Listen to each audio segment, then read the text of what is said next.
Amén. Vamos a meditar hoy en la palabra del Señor. Te voy a pedir que abras tu Biblia en el segundo libro de Crónicas 14. Vamos a leer los primeros 6 versículos. Dice así: Reinado de Asa. Durmió Abías con sus padres y fue sepultado en la ciudad de David. Y reinó en su lugar su hijo Asa, en cuyos días tuvo sosiego el país por 10 años. E hizo Asa lo bueno y lo recto ante los ojos de Jehová su Dios, porque quitó los altares del culto extraño y los lugares altos, quebró las imágenes y destruyó los símbolos de Acera, y mandó a Judá que buscase a Jehová, el Dios de sus padres, y pusiese por obra la ley y sus mandamientos. Quitó asimismo de todas las ciudades de Judá los lugares altos y las imágenes, y estuvo el reino en paz bajo su reinado, y edificó ciudades fortificadas en Judá, por cuanto había paz en la tierra y no había guerra contra él en aquellos tiempos, porque Jehová le había dado paz. Amén. Vamos a estar hablando hoy un poquito de la historia de este rey Asa y qué es lo que nos quiere Dios hablar para nuestras familias a través de este pasaje. Y si tú sabes, el reino de Israel en el Antiguo Testamento fue dividido en 2 reinos, el reino del norte y el reino del sur. El reino del norte se quedó a cargo de 10 tribus y el reino del sur se quedó a cargo de 2 tribus, que fue la tribu de Judá y la tribu de Benjamín. Entonces, en el reinado de este rey Asa, fue bajo el reinado de estas 2 tribus. Asa fue un rey que viene del linaje de David, es 5º rey de la descendencia de David y 2º rey del reino del sur. Y como podemos ver en la historia de los libros históricos, hubo reyes buenos y hubo reyes que desobedecieron al Señor. Y muchos de los que desobedecían al Señor siempre tenía que ver algo con la idolatría al pueblo. El rey desobedecía a Dios, levantaba lugares altos y el pueblo adoraba a dioses extraños. Y entonces cuando vienen los reyes buenos, derriban, quitan esos reyes y edifican lugares a Jehová también en los lugares altos. Ya que leímos este pasaje, dice en el versículo 2: hizo Asa lo bueno y lo recto ante los ojos de su Dios. Acera en esos tiempos era una diosa pagana que reinaba, y Jehová les había dicho al pueblo que tenían que destruir todos los altares que eran edificados hacia Acera, hacia esta reina, y a Baal. Acera representaba la feminidad, el sol, y Baal representaba la luna. Y Dios había dejado establecido que destruyeran esos altares. Ahora en la actualidad nuestros ídolos ya no son tallados para los que amamos a Dios. Nuestro Dios es un Dios que le adoramos en espíritu como lo hemos hecho, pero hay cosas en nuestra vida que aún seguimos idolatrando en nuestro corazón. Dice que todo aquello que esté más arriba de nuestro corazón y que no le pertenezca a Dios es un ídolo. Entonces, todo aquello que nos estorba en nuestra vida para que no le pertenece el primer lugar, que es Dios, es un ídolo en nuestras vidas. Ahora vamos a ver qué reformas hizo Asa en el pueblo de Israel, de Judá, en estos tiempos. Y habla segunda de Crónicas que él, punto número 1, quitó altares extranjeros. Punto número 2, lugares altos, altares de incienso que eran dedicados a Baal. Destruyó, punto número 2, figuras sagradas. En esos tiempos representaban a través de pilares las deidades masculinas, y Acera era una deidad femenina y era representada a través de un árbol. Tallaban el árbol y formaban una figura de una mujer, y sobre ese árbol frondoso, habla la Biblia, sobre ese árbol se sentaban y adoraban a Acera. Y punto número 3, ordenó al pueblo que buscara al Señor y cumpliera sus leyes y sus mandamientos. Quitó altares de culto extraño y lugares altos. Y punto número 4, quitó a los sodomitas. Estas personas que practicaban la sodomía, habla en este Primera de Reyes 14:24, dice: hubo también sodomitas en la tierra e hicieron conforme a todas las abominaciones de las naciones que Jehová había echado delante de los hijos de Israel.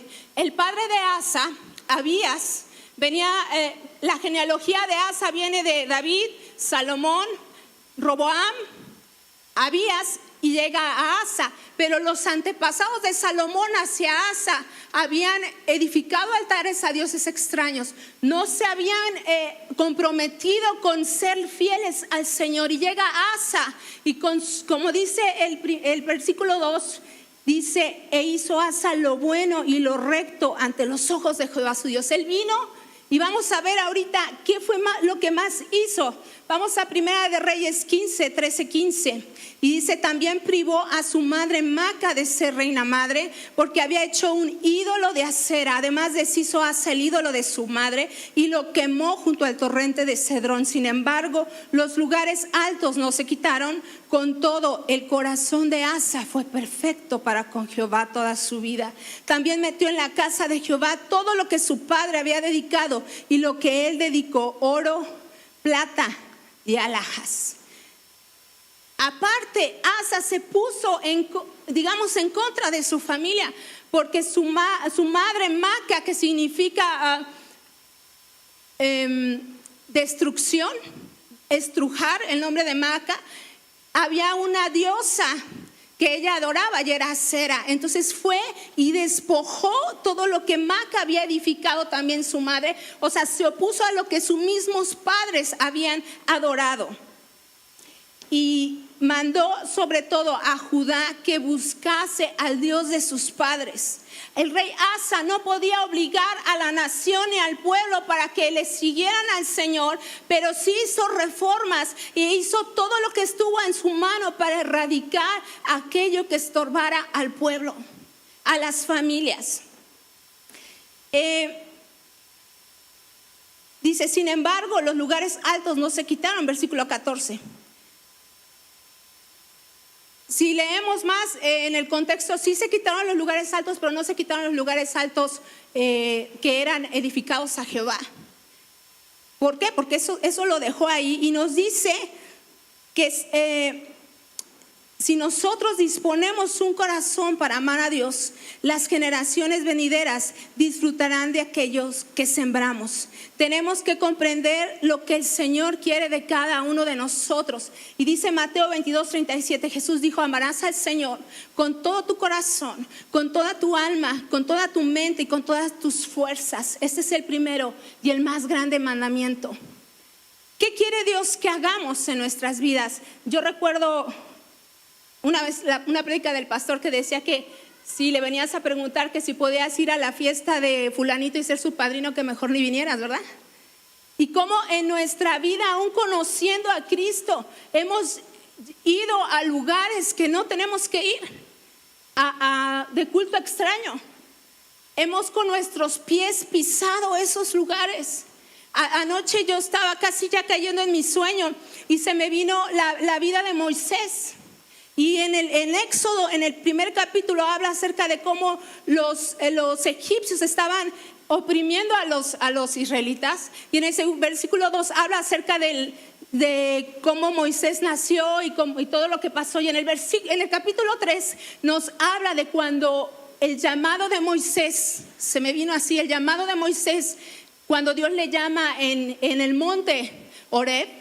Y le dice, y le muestra su gloria a través de una zarza y le dice algo. Le dice: quita las sandalias de tus pies. ¿Por qué? Porque el piso que pisas, santo es. Pero sabes, Moisés venía de una tradición y de una cultura que egipcia. Y cuando Dios le dice, este lugar es sagrado, pero también le está diciendo, quita este calzado, porque este calzado viene de una cultura extraña donde tú estabas, donde fuiste y creciste bajo la cultura egipcia, donde no me adoraba, donde no me conocía. Y entonces a veces cuando nosotros entramos a lugares extraños donde no debemos de entrar, contaminamos nuestro calzado. Moisés en cierta forma venía bajo esa contaminación de la cultura egipcia. Entonces cuando nosotros vamos, te lo digo porque yo lo hice, porque a veces queremos quedar bien con la familia, ¿verdad? O con el amigo o con alguien más, y no debemos ir a lugares que no, donde no se adora al Dios vivo. Y este rey Asa se pone en contra de su familia por honrar a Dios. Porque al que tenemos que honrar es a Dios. En todo lugar que pisemos, en todo lugar que vayamos, tenemos que traer la cultura del reino y el poder que hay en nosotros a través de creer en Jesucristo. Por eso debemos de cuidar hacia dónde vamos, hacia qué lugares nos dirigimos. Asa erradica todo aquello que podía contaminar al pueblo. Y dice versículos 6 y 7, si tú lo lees ahí. Vamos a leerlo. Dice, y edificó ciudades fortificadas en Judá, por cuanto había paz en la tierra y no había guerra contra él en aquellos tiempos, porque Jehová le había dado paz. Dijo por tanto a Judá, edifiquemos estas ciudades y cerquémoslas de muros con torres, puertas y barras, ya que la tierra es nuestra, porque hemos buscado a Jehová nuestro Dios, le hemos buscado y él nos ha dado paz por todas partes. Y sabes, Asa comenzó a edificar sobre la ciudad de Judá, porque sabes, Dios le había dado paz y no había guerra, y le había dado paz en esa tierra, y dijo, voy a edificar y voy a reforzar todo lo que esté alrededor de esta tierra, porque en este momento es donde yo tengo paz. Y el rey Asa, muy sabio, cuando no tenía contiendas, lo hizo. Y es lo mismo que tenemos que hacer, sabes, en nuestra vida espiritual. Debemos de fortalecer nuestro espíritu en los momentos de paz. Debemos fortalecer nuestro espíritu cuando todo nos va bien. Debemos de orar, de ayunar, de congregarnos, porque la mayoría de nosotros queremos edificar nuestra vida en los momentos de prueba. Y es ahí cuando nos llega de sopetón la prueba. Y no persistimos anteriormente en edificar la prueba, para que cuando la prueba venga estemos firmes, para que cuando la prueba venga nuestra vida esté edificada. Hablando de muros, ¿qué podemos asemejar a nuestras familias? Los muros siempre han sido algo importante en la protección de nuestras familias. En tiempos bíblicos las ciudades siempre eran construidas con muros alrededor para la protección y defensa de las familias. Cuando una ciudad era atacada, una ciudad amurallada era atacada, el que iba a atacar se iba a algún lugar donde hubiera una grieta. Se escondía por ahí y entonces empezaban a entrar por las grietas. Entonces, nuestras familias que están bajo el ataque del enemigo, es importante levantar alrededor de nuestras familias muros de protección, muros donde podamos ir y refugiarnos, muros donde nuestra familia esté guardada de lo que hay en este mundo. Hay muchas formas que podemos construir muros alrededor. Y el apóstol Pablo habla en Efesios 6, ¿no?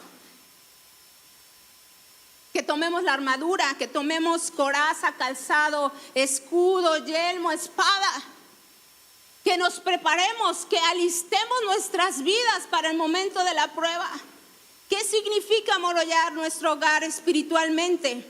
En tiempos bíblicos, amurallar nuestro hogar significa protegerlo del mal, de lo que hay en el mundo. Jesús y el apóstol Pablo nos exhortan a fortalecer nuestra relación con Dios para amurallar nuestro hogar, debemos buscar la presencia de Dios. Tenemos que estar en un estado de compasión, humildad y reconciliación a la familia. Tenemos que tener amigos cercanos que nos puedan ayudar cuando atravesamos pruebas. Tenemos que tener una iglesia que nos ayude en nuestro caminar con Jesús.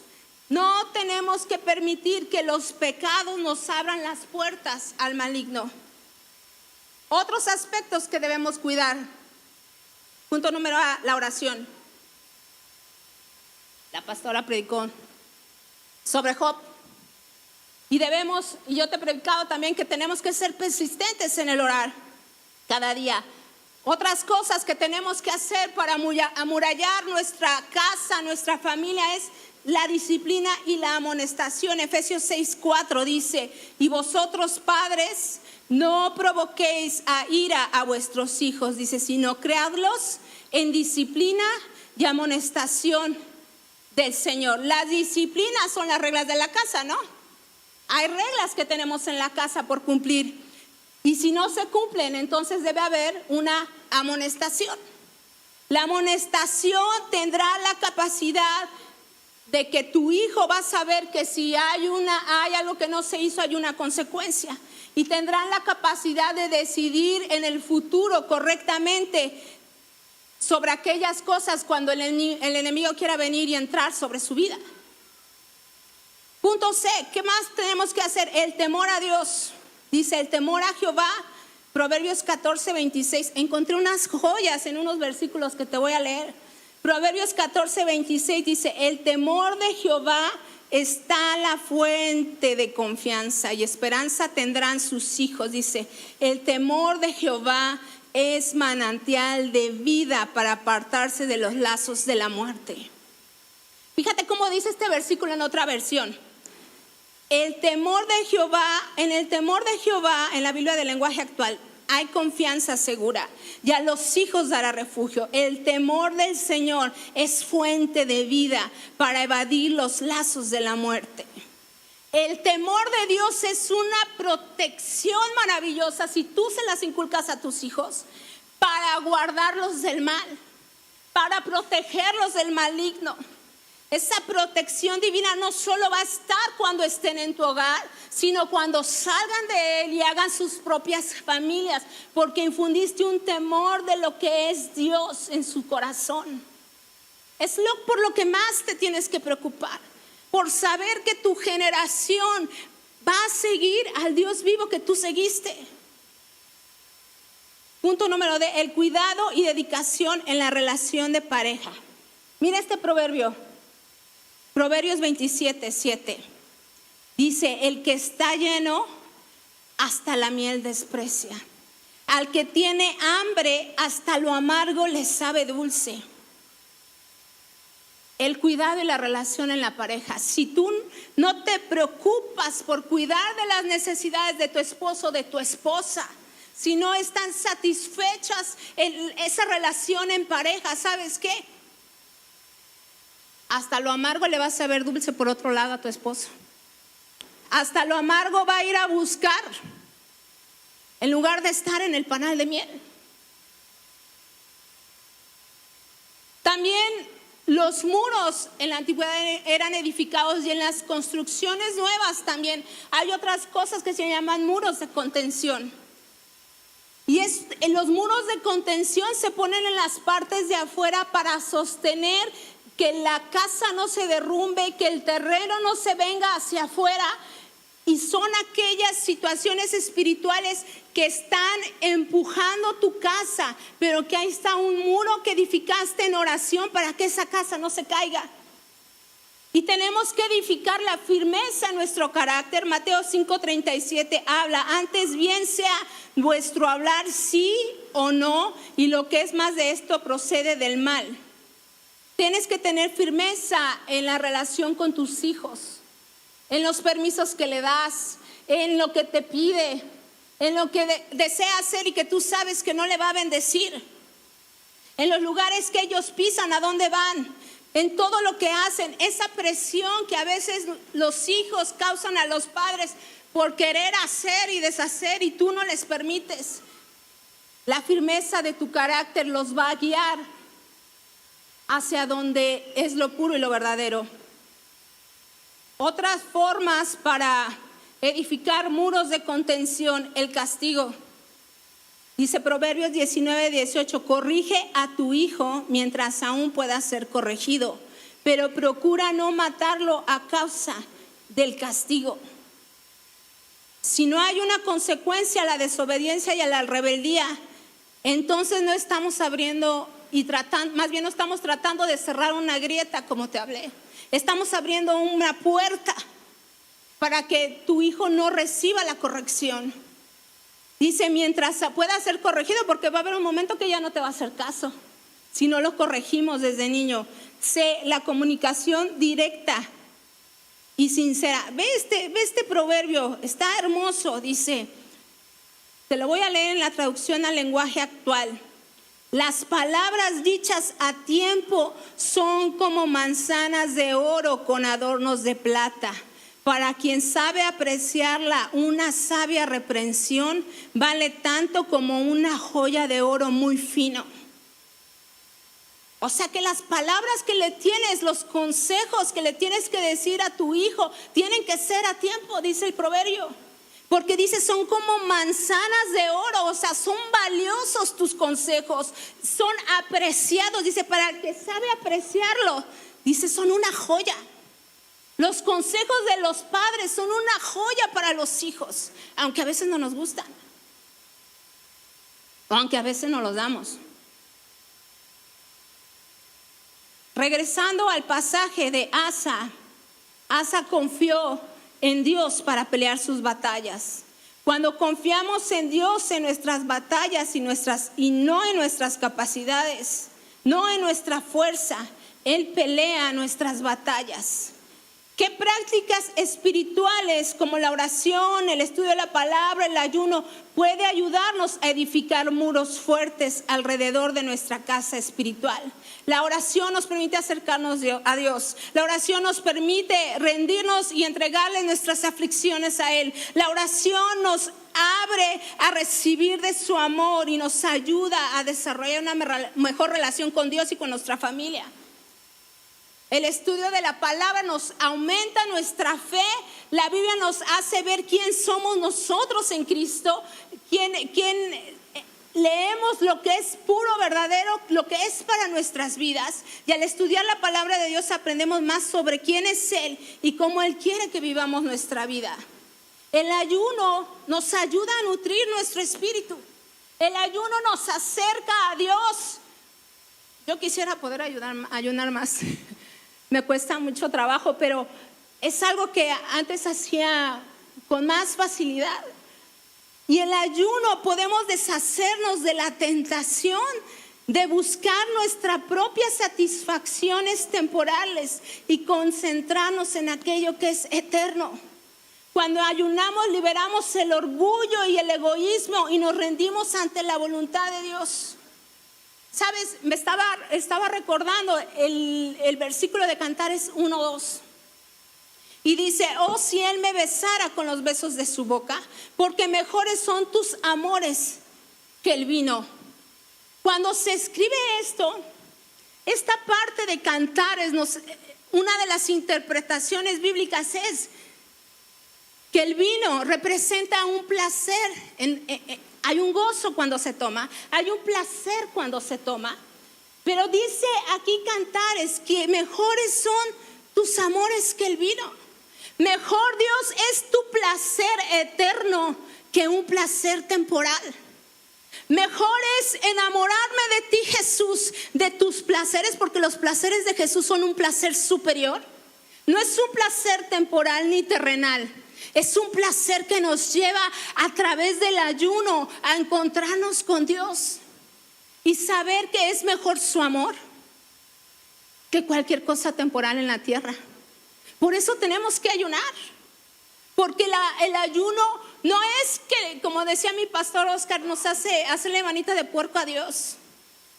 Es que yo deseo tanto de Él, le amo tanto a Él, que quiero intimar con Él más, que quiero encontrarme con Él, amado. para disfrutar de ese placer superior que hay en su amor, que no es pasajero como la tierra, el amor que aquí vivimos, sino que es el amor del amado. Dice el versículo 8, tuvo también Asa ejército que traía escudos y lanzas de Judá 300,000 y de Benjamín 280,000 que traían escudos y estrezaban arcos, todos hombres diestros. Versículo 9, y salió contra ellos Sera, etíope, con un ejército de 1,000,000 de hombres y 300 carros y vino hasta Maresa. Sabes, el ejército de Asa tenía solamente 580,000 hombres y el ejército de los etíopes le doblaba en cuanto a la milicia y llegaron contra ellos. Y Asa hizo algo, oró al Señor. Y dice el versículo 11, esta es la oración de Asa y su afirmación de fe. Y clamó Asa a Jehová su Dios y dijo, oh Jehová, para ti no hay diferencia alguna en dar ayuda al poderoso o al que no tiene fuerzas. Ayúdanos, oh Jehová, Dios nuestro, porque en ti nos apoyamos y en tu nombre venimos contra este ejército. Oh Jehová, tú eres nuestro Dios, no prevalezca contra ti el hombre. Asa se enfrenta contra el ejército etíope, pero antes ora. Y le dice, Señor, no podemos en nuestra fuerza. Amurallé la ciudad, procuré que la quité todo aquello que le estorbaba, que aborreces, que es la idolatría. Me puse a cuentas, pero hoy vengo a ti porque el ejército es doble de lo que yo soy. Dios, en ti nos apoyamos, decía Asa. En tu nombre hemos venido. Otras versiones decían, nos hemos atrevido a pelear contra este ejército tan grande, dice, porque confiamos en ti y queremos honrarte. Asa quería con todo su corazón honrar a Dios y le obedecía, dice, tú eres nuestro refugio, no prevalezca contra ti el hombre. Sabemos que nadie más que tú nos puede ayudar a vencer a este ejército. Y fueron y pelearon, dicen los siguientes versículos, y derribaron al ejército. Dice versículo 14, atacaron también todas las ciudades alrededor de Gerar, porque el terror de Jehová cayó sobre ellos, y saquearon todas las ciudades porque había en ellos un gran botín. Y asimismo atacaron las cabañas de los que tenían ganado y se llevaron muchas ovejas y camellos y volvieron a Jerusalén. O sea, el botín que ellos tomaron fue grande, fue inmenso. Pero vamos a ver qué hicieron con ese botín. Vamos a 2 de Crónicas 15, del 10 al 14. El mismo día que tomaron el botín, los sacrificaron a Jehová. Del botín que habían traído 700 bueyes y 7,000 ovejas. O sea, sacrificaron a Jehová muchísimo ganado. Dice, hicieron una promesa, un pacto con Dios, dice, que buscarían a Jehová, el Dios de sus padres, de todo su corazón y de toda su alma. Y el que no obedeciera a este pacto, dice, que muera. Que muera. Y juraron a Dios que lo harían. Hicieron un pacto con él. Como te mostré, Asa hizo todo lo que estaba en su mano para adorar a Dios, al Dios vivo.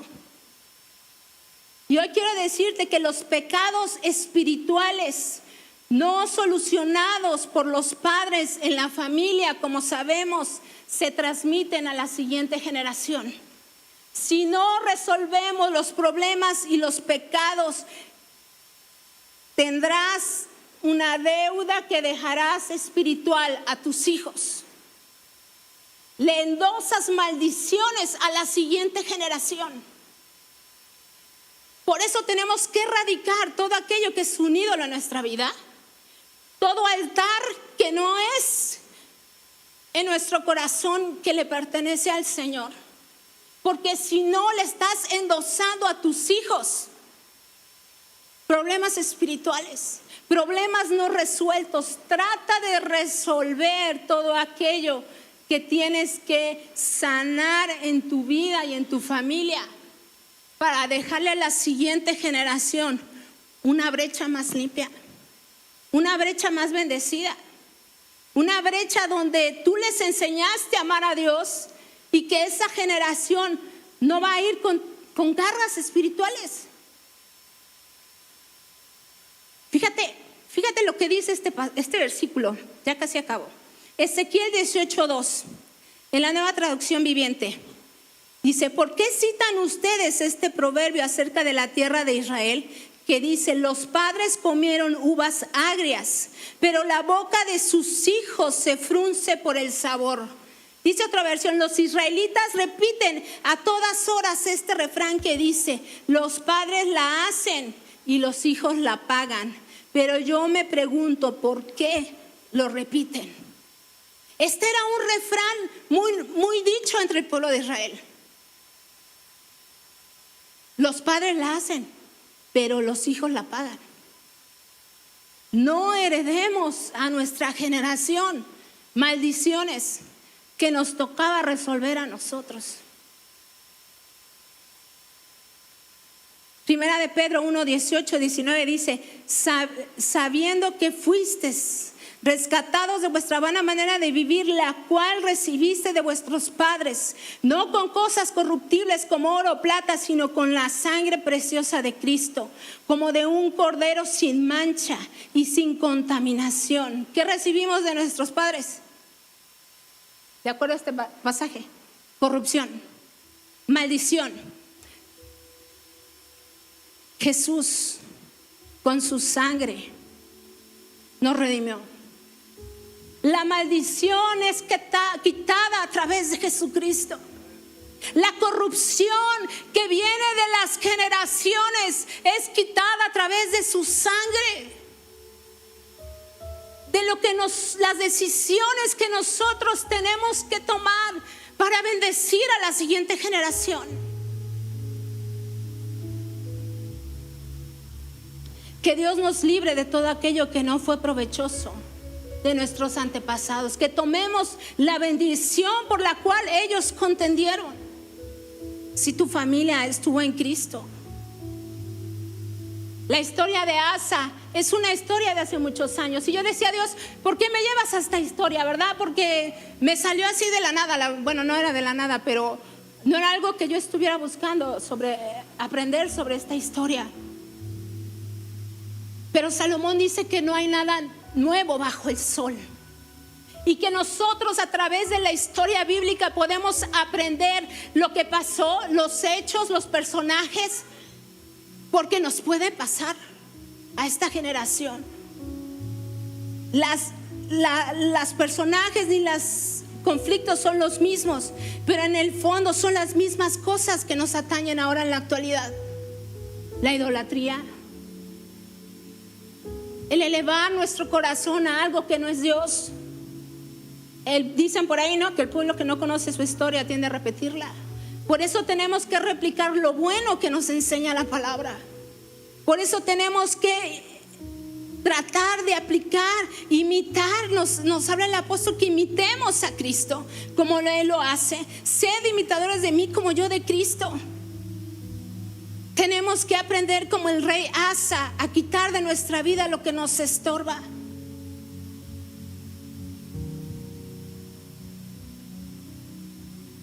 Y saber que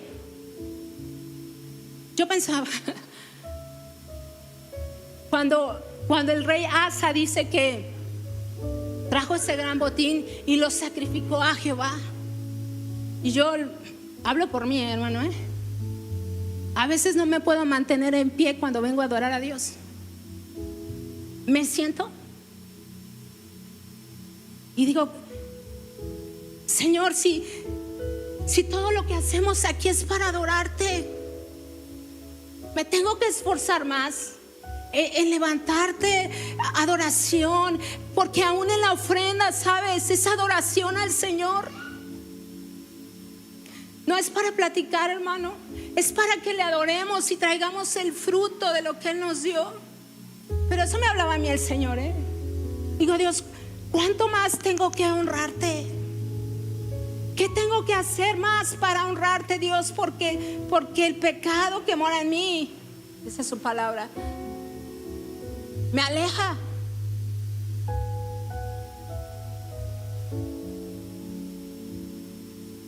Y dice en el versículo 18: y trajo a la casa de Dios todo lo que su padre habría dedicado y todo lo que él había consagrado. Y no hubo más guerra hasta 35 años del reinado de Asa. Dios le dio paz en su nación. Dios le dio riqueza. Pero él puso su corazón y su mirada en Dios. No puso su mirada en el Dios de sus antepasados.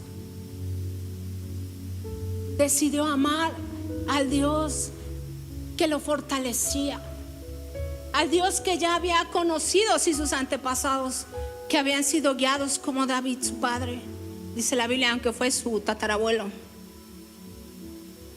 Vamos a orar, iglesia, ponte de pie.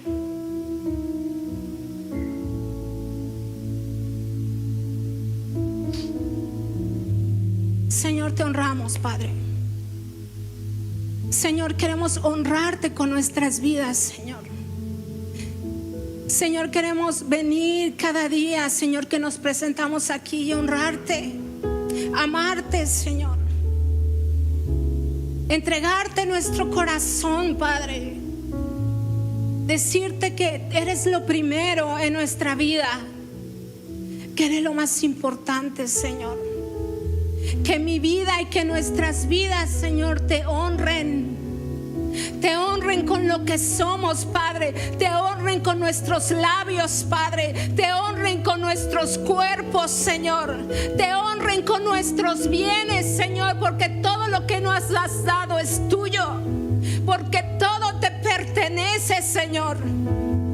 Y yo quiero, Señor, que nuestro corazón, Señor, se consagre aún más a ti, que nos esforcemos porque eres digno, Señor. Que nos esforcemos cuando venimos a alabarte, Padre. Que nos esforcemos, Señor, por estar en tu casa, Señor. Porque en nuestras casas pongamos muros de protección, muros que cubran nuestro hogar, muros, Señor, que nos lleven a encontrarnos con el Dios vivo, con el Dios de nuestros padres, con el Dios que nos amó y nos rescató de lo que éramos, Señor, de nuestra vana manera de vivir, Señor. Pero ahora, Señor, te amamos, Padre. Ahora te amamos por lo que tú has hecho en nuestras vidas, Padre, porque tú nos rescataste, tu sangre nos limpió, tu sangre nos perdonó, Señor, y por tu misericordia aquí estamos. Por tu gracia aquí estamos, Señor. Yo te honro como el Dios de nuestras vidas, Padre. Te honro como el Dios de nuestras generaciones, Señor, que te vamos a entregar, Señor, y que te van a amar, Señor, que te van a honrar, que te van a conocer, Señor, y sabrán quién es Dios a través de nuestras vidas y de lo que haces en nosotros, Padre. Yo te doy gracias, Señor, por este tiempo, Padre, y por lo que tú estás haciendo en tu iglesia, Señor. Atráenos en pos de ti, como habla Cantares, y correremos. Atráenos en pos de ti, Señor, y correré y me entregaré a ti, Padre. Que nuestro mayor placer, Señor, sea amarte. Que nuestro mayor placer, Señor, sea disfrutarte en la intimidad. En el nombre de Jesús, Señor, te damos gracias, Padre.